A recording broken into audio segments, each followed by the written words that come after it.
So, welcome to the closing panel. Since we're the closers and we're what's standing between you and the cocktail hour, we thought we would. We were debating different options like a yoga session or a dance party. We decided to just do a panel instead. But so our panel is. I'm tremendously excited about this topic. I've been waiting for this topic the entire day. So all the sessions that we've had have talked about the incredible impact that one can have, that the Jewish community can have by engaging in values-based investing and what that can do for the world through the UN Sustainable Development Goals, for the impact investing community. But this panel is about the opposite. It's about the converse, about what it means for us to engage in this field because members of our community are interested in it and what it means as a tool for or as a vehicle for engagement. So as panelists have mentioned, this field has exploded in the past decade. Now 1/5 of all professionally managed assets are in values-aligned strategies. And as Fran mentioned, although certainly people across the generations are interested, statistically this field is driven by millennials, or by not just millennials, but younger generations, from teens onward. And these younger generations are expressing their interest not just in purchasing decisions, not just in giving priorities, but also in investments. So I'm really excited to hear from this panel, hear everybody's insights about this growing trend and what it means for the Jewish community, for Jewish engagement. So I'll just briefly introduce our panelists. We have Rachel Garrell, who is co-founder of Nexus, a network of next-gen philanthropists and impact investors. We have Dan Reuven with Kinneret Group and the Morningstar Foundation. We have Avi Deutsch of Levon, a community of impact investors guided by Jewish learning. And we have Dr. Rebecca Trobe, founder of Impact Coaching and Consulting, LLC. So the first question I want to ask all of you is just understand, so for people in the audience who may not have thought about this before in the way that you have, who may be hearing this news about engagement, about interest for the first time, help us understand why. Why do younger generations care about this? Why is this, not just in the Jewish community, but overall, why do you think this is popular with younger generations? Let's start with you, Rachel. Hi, everybody.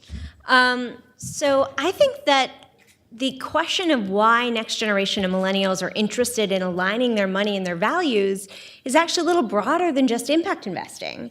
I think the next generation, more than ever before, is thinking about all the different currencies that we use. So a lot of us are buying clothes from places where we know that it's a slavery-free supply chain.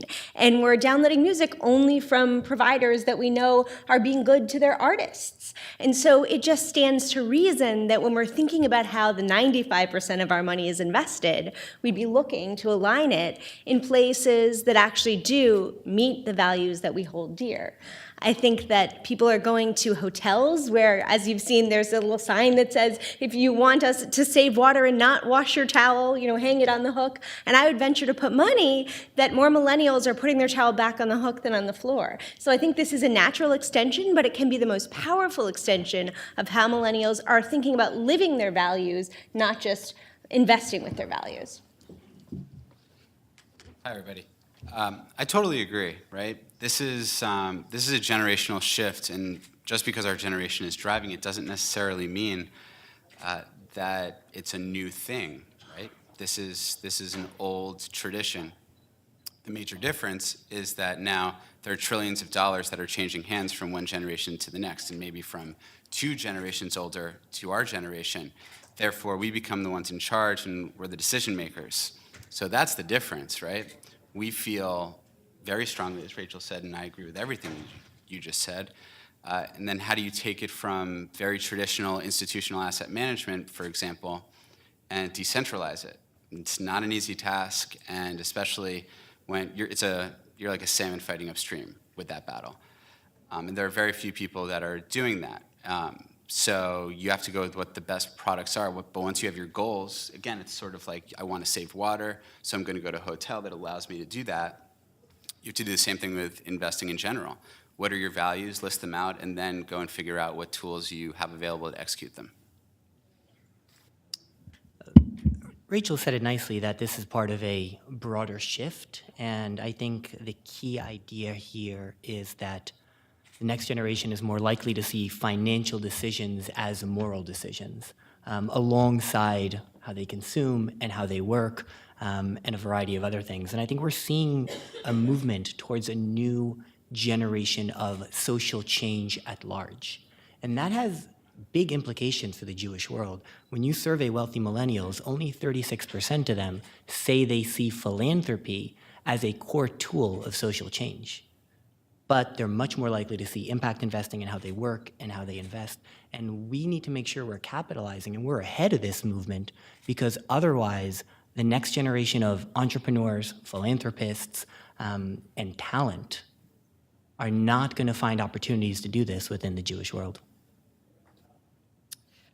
Jacob, you just repeat the question just really quickly? Yeah, so it's broad, the broad sort of why are younger generations interested in this topic overall? Right. So I'm a behavioral science person. I have a doctorate in clinical psychology, and I look at this through the lens of, what motivates us and where are we going? And honestly, it's very simple. It's in front of them all the time. Everything is coming at the next generation around the economics of our lives, through social media, through the media. It's barraging them. And it's also, if you think about it, I specialize in family systems, and the conversation of our economic lives, and if we think about it particularly today through the lens of investing, if you think about the conversations that go on at home or in homes, any kind of home, it doesn't have to be a traditional home, about the urgency to manage our financial lives, that's what they've grown up with. So they're looking at their own lives with a sense of, how do I organize this conversation internally for myself, and how do I come onto the scene as an adult into the world in this incredibly intense way. I think there's an accelerated experience now, which is has pushed this next generation into having to be sophisticated or savvy or aware of what this investment conversation means beyond giving. It's beyond a giving conversation, right? It's like, what does it mean to be an investor? So they are almost pushed to the brink now, and that is why I would assert that they are interested in it. They aren't necessarily just interested, they have to be engaged. So they're looking at their options. They're looking to see, and again, I concur with the rest of the panel, they're looking to do it in a way that integrates who they are, right? So of course, they're gonna source their values. They're gonna source, who am I? How am I gonna get into this investment game? What is this game at all? And how do I orient myself in a way that feels authentic, that feels real, and that feels like I can do it? And then perhaps maybe even exceed where I began. But figuring out how to do that. I just wanted to comment briefly. So Avi and Rebecca's points. At Nexus 7 years ago, when we put out our first application for a philanthropy summit, 70% of our members identified and checked the box as philanthropist. The same people, because they have to apply every time, now check the box as impact investor. I'm not sure that they are, but it's aspirational at the very least, because if 36% only of millennials see philanthropy as the tool for social impact, perhaps the word philanthropist has become kind of a passive word, and there's no millennial who wants to be seen as sitting on the sidelines. But impact investor has the word impact, buzzword, investor, everyone wants to be that. And so I think that they know that they want to be this, even if they're not. My friend Abigail Noble from The Impact has a great quote, which I might butcher, but she says, impact investing is like sex in high school. Everyone says they're doing it. Very few people are doing it, and the people who are doing it don't know what they're doing. Great, on that note. Thank you. That's our next panel. That's our next panel. That's right. So I just want to add one comment also. So just a note that we're generalizing. So of course, right, in any community that we're talking about, there are going to be different people with different experiences and different opinions, but we're talking on a broad scale, on a general scale, on a statistical scale about this community of younger generations. So I just want to share my story very briefly as a response to this question. So when I was first entering rabbinical school, I am a millennial and I was interested in impact investing. And at the same time that I was starting rabbinical school, I was also opening up my first retirement account. So I was interested in doing values-based investing with that retirement account. And I was interested in doing it in a Jewish way because I was entering rabbinical school. I thought, I'm a rabbi, or I'm going to be a rabbi. I should do this Jewishly. So I did a lot of research, and I thought, well, there must be some material to guide me in this, and it was incredibly difficult to find. So fast forward, I'm now a rabbi, and I'm also the director of engagement for JLens, and the same questions I see from a professional role now coming up. People turning to or searching for Jewish wisdom and guidance about how to think about investing and how to think about impact investing. So that sort of transitions to the second question I want to ask all of you, which is for the Jewish community. What's our potential here? What are the opportunities for the Jewish community, and what advice or guidance would you give those of us in this room about how to get there? And we can go the same order. I think the most interesting thing for me to answer this question is that the statistic is that 1 in 2 Jewish college kids is half Jewish, like me. And a lot of those kids don't know how to be Jewish. They don't feel as worthy of being Jewish as their Jewish camp-going, BBYO weekender, Hillel peers. They go in birthright like I did, and you think like, okay, I've got a little street cred now, but like, I feel like somehow impact investing is an opportunity where everyone's coming from the same position of when you're entering college, you probably don't have very much experience with impact investing, and you don't have to understand the federation system inside and out and done Super Sundays to want to learn about it. So I think it's a great opportunity to engage half Jews, Jews who identify through the Pew study as just Jewish, etc. I think we just shouldn't be afraid. I mean, let's put both of our feet in and really devote our assets to doing good if we feel strongly and so inclined to do so. It feels to me that no one can get a market-based return even if they wanted it, right? The S&P 500 total return is not investable per se. There are always drags against that return.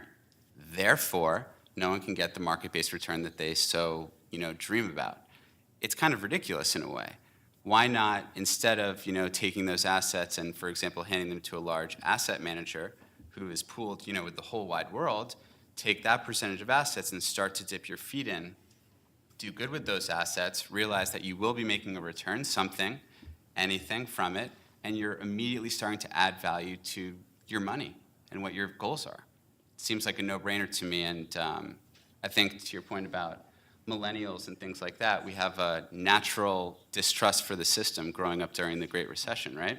It's just who we are. So why not act on it? Why not put both of our feet in and not be so fearful about the society we live in and the norms and do good? I would say there are two sides to this opportunity. The first is about looking at the greatest challenges of the Jewish community and asking ourselves, what are the tools that we're currently using to solve them or to tackle them, and what are the tools that we could be using? Because when we say innovation in the Jewish world, we mean primarily through nonprofits.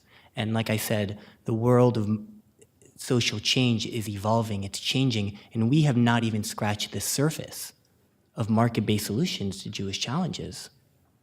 Where are the financial vehicles for Jewish infrastructure? Where are Jewish ed tech companies? Where are private Jewish day schools and early childhood education centers? Where's high-quality Jewish programming, paid Jewish programming? Right? So I think there's a whole world here that we need to address and is going to help us look at some of these greatest challenges that we're currently addressing using philanthropic tools. I think the second piece of it is the next-gen piece, and that's not an opportunity, that is a necessity. Because if we don't engage with this world, we will miss out on the next generation of talent. That's just the way the world is moving in. And I think we have to engage on that front. And part of what we try to do at Lavan is engage the next generation, at least a piece of it, the investor piece, on what it means to be an impact investor and what it means to be a values-aligned investor from your bank account through your 401k to our Jewish communal assets. We're talking about the opportunity, yeah? The opportunity for the Jewish community to get into the game here? Okay, I just wanted to reorient myself. So the thing is, the train has left the station, right? We've all heard that today. The train has left the station on impact investing. And so that's very, very clear in my mind, in my experience, and I think the panelists will agree that the next generation is extremely aware, I would say hyper aware, that this is what's happening in the investment community. And this is what's exciting as well, because it's not new, but as we've heard throughout the day, it's a reorientation to something that's old and I would say a timeless theme, right? How do we move back into the simpler, more basic core questions that we ask ourselves from a moral standpoint when we talk about money and amassing wealth, which is, what is investing about? Why do we do it at all? And then why do we do it Jewishly? Those are just very core questions, but to reorient ourselves to those questions is essential as in our financial behavior. So taking the time out, I think taking the time out to do that is an extremely Jewish thing to do. It's an extremely powerful thing to do. And being an investor, understanding being a giver and being an investor are different things. They're related, but they're very different financial behaviors. So learning to be an investor is a very empowering thing. And you can do that. I work inside of family systems, right? I get deep in there, and one of my favorite activities that I sit down and do, actually, I was just talking to a client earlier today, and she has a 13-year-old who's just emerged from her bat mitzvah, and she's an incredible kid. All her kids are incredible, but this kid is great because she likes to meet with me. She likes to hang out and sit on the floor, and what we do is we talk about banking, socially responsible banking. We talk about traditional investing versus impact investing. We talk about why you would invest at all, and what is giving and grant making, and what's a community foundation, and what's a private operating foundation, and why do we have a foundation at all, and what's this SRI thing, and what's mission, what's all the lingo, and then I break it down, and suddenly 2 months later, 8 weeks later, we turn around and I can quiz her and say, why did you decide to put your money in that bank? And what's your checking account about? And why did we decide to take your bat mitzvah project and do an investment project with a small portfolio? And she can whip it off like this, 8 weeks, right? And that is an empowering thing to do. Look, all kids should be empowered, but particularly for young women in the investment space, that is exciting. And so she is going to be 18, in 4 years, and then she's going to be out on the scene, and those are our next young Jewish leaders. So the opportunity, she is our opportunity. Great. Thank you. So I want to ask, we have a little bit of time, so I want to ask everybody on the panel one other question, which is going to be your origin story question. So what got you personally, insofar as you are speaking about impact investing here at this summit, and it's something that we all care about on this panel, what was your entry? What got you interested? So I'm gonna take a moment and answer that, sort of answer the previous question from JLens's perspective. So as the director of engagement for JLens, I am responsible for our efforts to educate and inspire the broader Jewish community on this topic of impact investing. So we run curricula on Judaism and impact investing. We've run it with from younger generations, from teens onward, and we've found that that's sort of like what Avi noted. Often these younger people are aware and knowledgeable about the basics of investing, or have heard these conversations on campus with questions about the university's endowment, or have encountered these conversations in different ways. And often what they haven't seen or experienced, and where the gap is in seeing the conversation as a Jewish conversation, having a Jewish frame, having a Jewish textual frame, or having a Jewish tradition or values frame. So that's the piece that at least one of the pieces that I think, along with what all of you noted, one of the pieces that I think we're missing, that there's a tremendous opportunity there to delve into Jewish knowledge, Jewish wisdom, Jewish tradition, to help in this gap, in this need. That is really an opportunity. Okay, so I'm going to turn to all of you and just let's just go down the line one more time, and if you can share a little bit about your personal origin story in this field. Sure. So my business card says co-founder of Nexus, but I really believe I'm the great all high and mighty admin of Nexus. And so I try to be a servant leader and try to create responsive programs. We host summits all over the world in 6 continents, but I don't find the amazing speakers and topics. I request them from our members. And there was an avalanche of requests about impact investing that came in between 2012 and 2013. And I learned alongside all of our members who are next gen from significant families from Asia to Australia to Europe to Africa to the Middle East. So I feel like I'm a student of this field, but the momentum is unstoppable. Simple. In my CIO role, I had a set of goals. Once I knew what those set of goals were, I looked around the world trying to find something or an instrument that would meet that criteria. Couldn't find it. So I took a powerful computer and created it. Simple. Simple. So my background's in economics. In 2013, I spent a year living in Rwanda. I feel like we've heard a lot about Rwanda today. And I was working at a youth village. It's a very traditional nonprofit model. We had 500 kids in the village, 500 at-risk orphaned youth. There are over 1 million orphans in Rwanda. So we weren't even scraping the surface in terms of scratching the surface in terms of solving this problem. And that is a problem that we all know in the nonprofit space. There's a limit to how much capital there is available, and things go out of, right? They stop being popular and people don't fund them. So that to me was very frustrating. And when I thought about how do I combine my background in this world of capital markets with the world of social change, I landed on impact investing. And what I learned was, one, I wasn't alone. A lot of people in my generation want to be in this field. And two, we don't know how to do it, right? In other words, we all want to do impact investing. We all want to align our investments with our values, and we don't know where to start. And that's the issue that Levon is trying to solve. I happened to meet my dear friend Julie Hammerman years ago, about, God, I think it's 8 years ago now.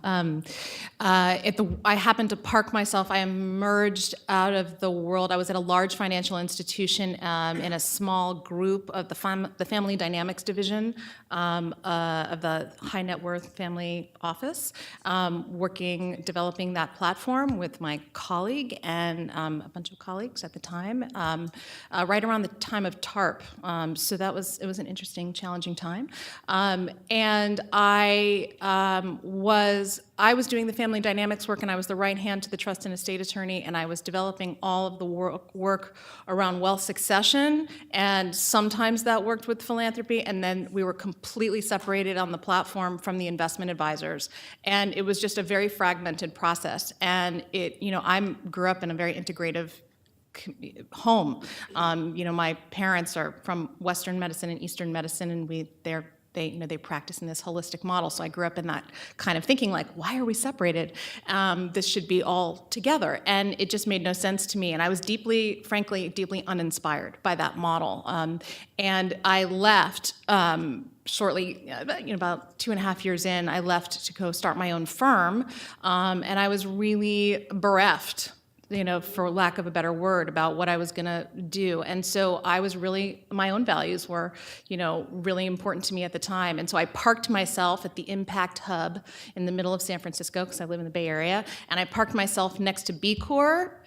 I parked myself right next to all the impact investing firms, which were housed there at the time, and I got to know everybody. And I was really involved. Fran Siegel, who you met today, was, she and I used to hang out on the beach and go to impact investing conferences and talk about all of that stuff. And Julie and I got to meet each other, and there was an incredibly rich time. And so I immersed myself in that world and incorporated it into my private consulting practice, because there was no way that I thought this is very clear to me that this was the next wave. And so I was very inspired for myself, but I was very inspired by what this was going to mean for families, what it was going to mean for the next generation. And so here we are having this conversation.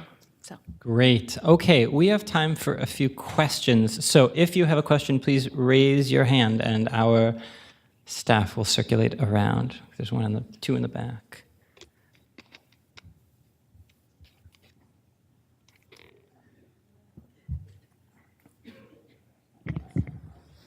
Hi. I wonder, you spoke a little bit about the difference between giving and investing. And for some of us, we sort of aspire that hopefully giving might be more like investing, or that they're not as different. So I wonder if you can speak to that a little bit in terms of what you see as the differences. Do you see differences? Are there things that we should be learning across the different spheres? Great, thank you. And we're going to take, there was one more question. Yeah, thank you. My question would be related to the topic of workforce development in the impact investing space. And I know that when I was an undergrad between 2009 and 2013, I was hearing a lot about impact investing, and I would go to anything and everything that I could find related to the topic. But there were very few opportunities. You'd have giant rooms filled with students that are probably going to go to Bain, BCG, McKinsey, Goldman, et cetera, but they just really were interested in impact investing. So I'm curious if that has shifted at all, if there are more spaces for young people in the impact investing space, who's working on the pipeline to get more young people to do this important work. Great, thank you. Okay, so feel free to jump in and answer either of those questions, and we can just, whoever wants to can jump in. I'll take a stab at those. I'll start with the first one. I see impact investing and philanthropy on a spectrum. I don't think they're discrete from one another. I think impact investing should look more like philanthropy when it's done right in terms of the impact measurement. And I think philanthropy has a lot to learn from impact investing in terms of the sustainability. The only difference between nonprofits and for-profits are tax statuses and dividends. And I think we'd be wise to remember that. They should both serve a purpose in an audience and have clients that they treat like clients. So I believe that pretty firmly. In terms of the workforce development, it's a huge gap. It's a huge gap in the general impact investing space. And I think it's even a larger gap in the Jewish impact investing space. And I think it's a huge opportunity because there are so many people who want to learn about this, right? And if we had an ecosystem for market-based solutions to Jewish challenges, they would have a place to go into. And those are opportunities that are very hard to find in the secular space. I'll just jump in about the difference. I agree in many ways with Avi that this is on a continuum, right? Philanthropy and impact investing, that beautiful slide that Fran put up today about what does it mean to be engaged in philanthropy all the way down the spectrum to impact investing. I'm a big fan. And also, it's a very different thing to we're trying not to do too much lingo today, but lingo, that learning to deploy patient capital, right? And thinking about what it means to watch and wait for a return on something is very, very different than giving money away and then having no expectation of any return on that investment. And how we feel and how we think about those two different things is very important. And I think we don't actually sit and take the time often. And if those of you who are sitting and taking the time, kol hakavod, that's fantastic. But sitting and taking the time to think about those two different things is very, very important, particularly for the next generation. Stopping, thinking about what that means. Why would I deploy patient capital? How long am I going to wait? What does risk mean to me? What is my risk behavior? What is my risk model internally? How do I feel and think about that? What's important to me? What are my values? What am I willing to tolerate around risk? What am I willing to deploy out into the world? How do I figure that out for myself? That's very important. That's extremely different than saying, well, there's this pot over here that we keep over here, and that goes out into the world, and then we just make decisions about that, and it's great, and it goes out there, and sometimes we measure that sometimes we measure that for impact, and sometimes we don't, and sometimes we talk about it, and sometimes we don't, but we're really excited about what's going out into the world, and sometimes we have conversations about that as a family, and sometimes as an institution. I don't want to simplify it, but the risk behavior over here is very different, and that's what we're talking about from an investment behavior perspective. Great. Yeah, go ahead. I think it can sometimes be dangerous to put giving and impact investing too close together, because for a long time, people saw impact investing as a really nice thing that you did. Like, well done you, you're such a good person. I don't think about that way about my impact investments. I think, well done me, I'm making money. As soon as we start to kind of give ourselves this pat on the back for doing it, we propagate the narrative that impact investing isn't expected to make market returns. It's not supposed to do as well, because instead of making the same return, we have that side return of patting ourselves on the back. So when I think about my philanthropy, my biggest gift is support Holocaust survivors below the poverty line. It always has been for the last 5 years. And that's very selfless. With my impact investments, there's nothing selfless about it. It's just a pride point that they happen to also have a social return. Great, thank you.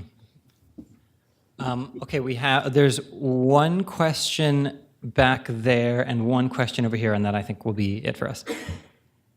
So it's interesting being Just use the mic so everybody can hear you. it's interesting being a parent of a millennial. I feel guilty as charged because the whole Yes, that's just our I goal. really do, because the whole struggle to put kids through college and everything, money is front and center in our household in a way that maybe it wasn't in the last generation. And so I have, an observation, and I'd like you to respond. Number one, there's another alternative to this economic pressure, and that's the alternative to become more obsessed with money, because kids want to have the things that we have. And so two things. I'd like you to comment maybe from the psychologist's perspective. Is everybody heading towards this selfless, social investing side, or are we seeing in society the other side where we're seeing more of a materialism because kids are scared about money? And the other question I ask is, we're really in the early stages, even though there's a tremendous amount of money. My question is, when the millennials grow up, right, and have to pay for all the things we have to pay, is it possible that there'll be a bit of a backlash where people, when they're older and have more responsibilities, be more concerned with market returns? So the two questions I have is, are you seeing the second kind of response to our generation's parenting and economics? And secondly, is it possible that we'll see down the road, as millennials have more responsibilities, that the enthusiasm and all the positive feelings about impact investing down the road, we might see some shifting back as people have responsibilities? Okay, thank you. And there was one other question. Yes. Hi. I run the teen philanthropy program at UJA, and for the first time this year, one of our boards has decided to focus on impact investing. I may have gotten some emails or proposals from people in this room recently, and I'm meeting with them this Sunday for their proposal review. So I'm curious to know from you, they actually aren't technically going to be making investments, they're making grants because they're just a one-year cycle. But I'm curious to know from you, what is one of the most important things I can share with them that differentiates how they're going to make decisions this year as from some of their straightforward philanthropy decisions they may have made last year. They're all second-year participants, so they have a background in this, and they chose themselves to focus on impact investing. Okay, great. So just final, whoever wants to jump in on the panel, these would be our final questions. I'm just not clear on your question. What do you want to know about that one? Because that's a great question. And by the way, love teen programs and philanthropy. It could be some of the best thing that we do. I think it's just so exciting. So thank you. Thanks. I love it. Fantastic. My question is what kind of language can I give to them as they're diving into the decision-making process for this year? They're going to be reviewing their proposals, that these are sort of different, how they can think differently about these proposals than their straightforward grant proposals that they received last year. Great. Okay, thanks. Great. Yeah. Do you want to jump in, Rebecca? No, I'm going to let Dan. Dan's just going to use his Dan's our computer. investment guy. He's going to use a really big I'm investment gonna- computer. I'm going to address the investment question. I think the second one is a lot easier than the first one, as I am not a father of millennials, but rather a millennial myself, and my son is 2, right? He doesn't know about any of this yet. But once you've accepted that you cannot achieve a market-based return, it opens you up, and quantitatively you cannot, right? There are always drags on your costs, and as a result, the S&P 500 total return is unattainable, which is fine. So long as you accept that there's a tracking error from that, it really does open you up to a whole world of solutions that really anybody can have, and it doesn't mean that you're going to be doing worse necessarily than the market. In fact, in a lot of ways, over the long term, you're going to be doing better because you avoid crises better. That's just a basic tenet of ESG, right? I don't want to mention any individual companies here, but I'm going to go ahead and use an example from real life over the last year, that if you avoided institutions that inherently conduct fraud against their customers and the stock price falls, guess what you just did? You just outperformed. And all you have to do is employ an ESG screen on top of the S&P 500. So again, it's not like there's a shift, again, the word continuum is an interesting one. It's not like the world is made up of the S&P 500 and that's the target. It's what are your goals, and then how you get there, and what's your personal, your institution, risk-adjusted return profile that you're trying to achieve. And in most cases, it cannot be made up solely of one benchmark. And just like in all of our lives, it's really important to use all of those inputs when creating that benchmark. I'll just add, Dan looks at this from the perspective of an insider, right? An investor in a family office. I'll say from the perspective of an individual that's approaching the market. If you look at the research that's coming out, and I would recommend you all open up Bank of America's Merrill Lynch Performance Reality by Anna Snyder. It's a report. And it benchmarks asset class by asset class, traditional investments versus impact investments. And the conclusion is, in most cases, there's no trade-off. So as long as there's no trade-off, then the question of whether millennials will revert on their decisions is irrelevant because it's not going to help them. I think the other thing to remember is we like to use the term millennials are all in on impact investing, and I think we got to be careful with that. Not all millennials believe in impact investing, and the leaders of the impact investing movement are not millennials. So let's just be a little bit careful with the terminology here. You know, these are all people we're dealing with. I'll just say one thing about your question, which I think is a beautiful question, by the way. How do we bring impact investing to non-investors, to the grant world? I would offer you two terms. One is sustainability, right? Are we investing in models that are inherently sustainable? Because impact investing is, and certainly nonprofits can adapt the types of business models and the types of solutions. And the other one is market-based solutions. Is there a market failure here? And if yes, what are we doing to address it? And if it's not a market failure, then how can we harness the powers of the markets to solve this? And it can still be a nonprofit that's doing that. Nonprofits can generate revenues. Let's not forget that. Great. I'd like to answer both of the questions. Just I'll jump in and sort of answer them in the same way, which is that this question is a very old question. The question of how do I balance between making a profit and making an impact, right? That's a thousands of years old question. And when we look at those, when we looked earlier at those rabbinic texts, those texts were not speaking about the modern movement of impact investing because they weren't written. They were written for an age-old tension, which is not going to go away, right? And that tension gets sharper when one has more responsibilities, and it gets all the more sort of, as a Jewish educator, I'd say it gets more juicy, right? It gets more relevant, it gets more meaningful. We have to make sharper and clearer and firmer decisions, and that gets all the more important to be thinking about values and impact. And I'd say the same thing for your teen group, right? It's what's different about impact investing is we have to balance attention, right? If I'm using this 10% of my assets that I'm going to give away, I can just give away however I think is best. But if, like what Rachel mentioned, I'm in the tension of I need to balance between these things, between a return and between my impact. There's this incredibly rich and very different set of Jewish texts, Jewish wisdom, to speak to that question, to speak to that tension. And I know your program's on Sunday, so we may not have time to connect about JLens's curriculum, but you can use those texts that were up on the screen and are still on the JLens website, and show those to your students and talk about that tension. Okay, yes, one other thing. I would, excuse me. I would ask them about the difference between, for the teen program, I would ask them, I'm sure you might be doing this already, but ask them always ask them what they think, as I'm sure you already know, the difference between their experience last year and this year and what they see as the difference. Make them go to work on seeing the difference for themselves and ask them about their due diligence process. What was different between how they view the due diligence process from last year to this year?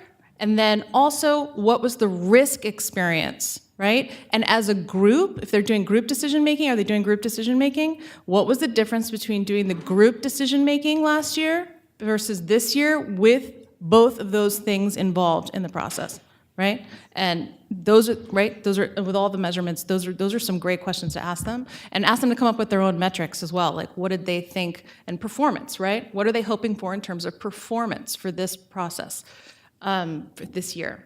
As far as your question about, my heart goes out I just want to say.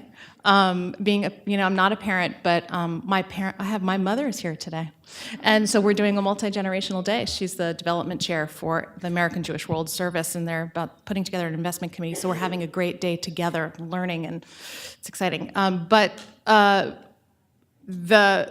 an extended conversation. I think there's no flat answer to that, and that there's always going to be reactions to the experience of what it's like to watch. I was saying to my mother the other day that one of the challenges when you're in a household watching the urgency around conversations around the need to deploy wealth or just finances on behalf of anyone, and the experience of doing that with someone that you love and that you care for, and their future lies in many ways in your hands in your financial decision making. That's a very big pressure cooker, right? And so their behavior is they're going to react to what the stressors are that they see, but the absence of the narrative. Here's what goes missing in households: the absence of the narrative around the challenges that you're facing. The absence of the conversation is where things go awry. Filling in the gaps, not keeping it from them, but sharing with them the stress, talking about what you're up against, helping them see your thinking, that's going to help fill in what they don't understand and help them become very aware of what some of the questions that you're facing about their future, thus their own future. Right? You're almost passing the baton and saying, now these are going to become your concerns. There are concerns now, but they will become your concerns in a short period of time. Here's how we manage them, right? And the questions we can answer and cannot answer. And these are some of the questions you'll be facing as you become a full adult. And those are a great way to pass the baton. We don't have all the answers, right? But happy to talk to you about it in an extended conversation offline. Great. Okay, so thank you to all of our panelists. I really appreciate it. This is a great closing panel. Thank you for your insights. And Thank you again, panelists. Thank you, Jacob. Thank you all for attending. This summit is just the beginning. The conversation will continue. Our endeavor today was to answer the why of impact investing through a Jewish lens. And over the course of the next year, stay tuned. Our goal is to answer the what and the how of values-aligned investing. One last brief thank you to Julie Hammerman, our founder and brave leader. On behalf of Josh and Jacob, I'd like to recognize you and thank you for your passion and energy. I'm so proud to work with you. You made the summit happen, and Julie has empowered us to think critically and spiritually about Jewish values, what we do with our values regarding impact investment, and she has brought tremendous amounts of wisdom together today, and thank you for all being a part of it. Thank you, Julie, and let's go eat and have a cocktail. Oh, one more thing. In your email, check it. There is a survey. Please give us feedback. Thanks again.